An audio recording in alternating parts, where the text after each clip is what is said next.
J'ose croire que le message sur l'urgence climatique, très largement diffusé, voire asséné matin, midi et soir, est entendu en France et bien compris en Bretagne.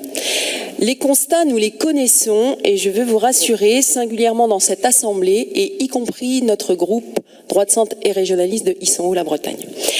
Il suffit pour s'en convaincre de constater les actions concrètes mises en œuvre par les agriculteurs, les entreprises, les municipalités et les particuliers pour, par exemple, modérer la consommation d'eau, d'énergie, revoir la façon de construire, de rénover, de gérer l'éclairage public pour les municipalités, de créer des îlots de fraîcheur, de reconsidérer l'activité logistique ou les plans de mobilité dans nos territoires. Et au-delà des travaux du Haut Conseil pour le climat, la région Bretagne, et je m'adresse à vous, Président, devrait promouvoir les bonnes pratiques et leurs résultats, y compris des résultats scientifiquement prouvés. Cela serait un encouragement à poursuivre les efforts, mais ça permettrait aussi de constater que la transition exige, ça a été dit, du temps et des moyens financiers qui ne sont simplement aujourd'hui pas sur la table. Le 5 juillet, vous y avez fait allusion, le gouvernement détaillera un plan pour baisser les émissions de CO2, 140 millions de tonnes d'ici 2030.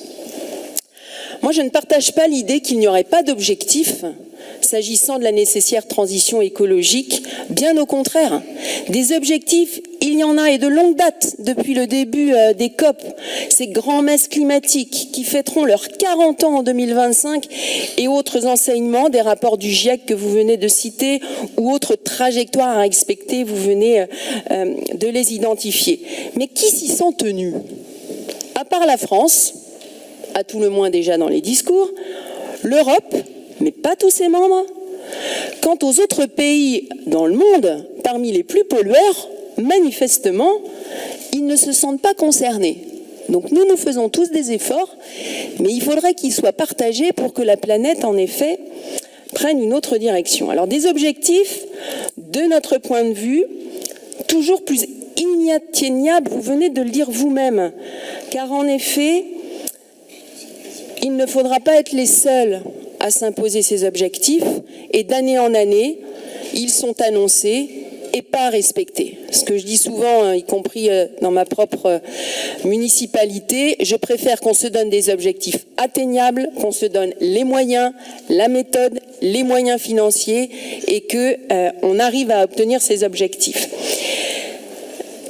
Force est de constater que ce sont, et j'insiste vraiment là-dessus, les moyens et la méthode qui ne suivent pas pour adapter aujourd'hui la société au changement climatique qui est absolument nécessaire. Enfin, j'attire votre attention sur le sujet du bac de notre collègue Lebras. Comment concilier économie et écologie avec un focus, si vous me le permettez, sur l'agriculture et la souveraineté alimentaire? La question a été parfaitement posée par notre collègue. Il n'y a pas tout à fait répondu ou je n'ai pas encore compris toute la réponse qui serait celle de l'exécutif. J'observe, et c'est intéressant, qu'il y a un GT agriculture au Conseil. Alors je me demande par contre quel modèle sera prôné au sein de ce groupe de travail. Vous n'êtes pas sans savoir qu'un projet de loi est examiné au Parlement européen sur la restauration de la nature et il est particulièrement controversé. Si ce texte était adopté, les agriculteurs européens seraient contraints d'abandonner 10% des terres agricoles, au moment où on parle du ZAN, pour précisément préserver les terres agricoles pour nos agriculteurs. Ce qui conduirait à faire grimper les prix alimentaires et donc les importations. Je ne crois pas que ce soit ce que nous souhaitons. Et je ne parle pas de ce conseiller à la Cour des comptes qui nous recommande de ne plus manger de viande ou ne plus boire de lait. Ce serait mortifère pour la Bretagne. Pour nous, il est plus que temps, à partir des éléments que vous venez de nous montrer, de bâtir un contre-discours un peu plus équilibré que ce qu'on peut entendre. Et ici en Bretagne, Président, de stabiliser une stratégie et donc de sortir du bois. J'insiste, et ça c'est notre rôle à la région Bretagne, de communiquer sur les bonnes pratiques, les réussites et les résultats des agriculteurs, des entreprises et des collectivités de notre région pour être un encouragement aux autres. Le Haut Conseil prône le libre choix des sujets. En voilà un, si je peux me permettre. Et je vous remercie.